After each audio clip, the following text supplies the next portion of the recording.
Hey, good morning and welcome back to Dakota News Now. It is now time for another edition of Owning Your Outdoors, and joining me as always, Doug Schroeder from Lewis. And Doug, it's been pretty hot lately, it's been pretty dry lately, so it's important to kind of remember what we need to do to take care of our plants. Just some basics. Every year it seems like I have people email me or call me and say, you know what, I think I got some defective plants.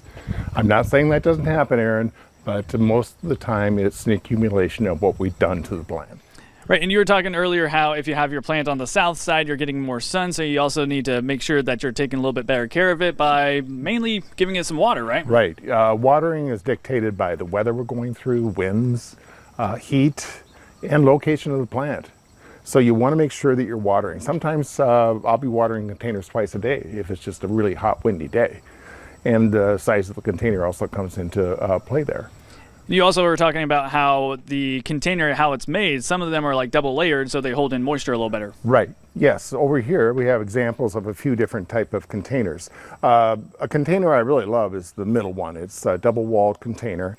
Really holds the moisture. Really you'll have successful plants. You can go longer without watering. When you use like a cement planter or a ceramic planter, it seems to hold the moisture better. And that's very important, especially if you want your weekends free and want to leave for a couple days. And you were also saying that bigger containers hold moisture in a little better than smaller ones. Right. I know you go to Pinterest and some of these places and you see all these little containers and it looks great.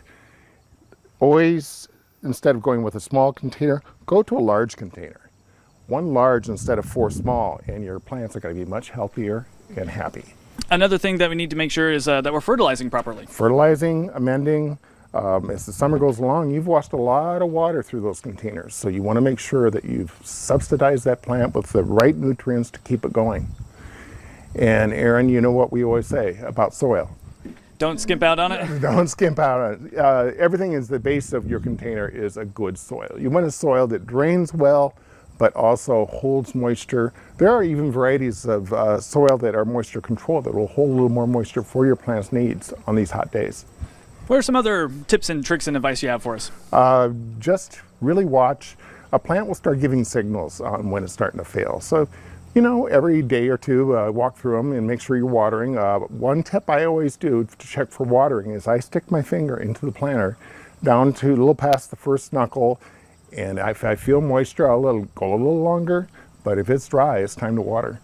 And I think we're going to have some nicer weather coming up, so that way we can help alleviate that situation a little bit. Yes. What we're talking about now are just tips for next year to have a successful 2021 growing season. All right. We're going to have all these tips online at dakotanewsnow.com. Doug, thank you again for joining us this morning. Make sure you guys stick around because we have Fastcast coming up next.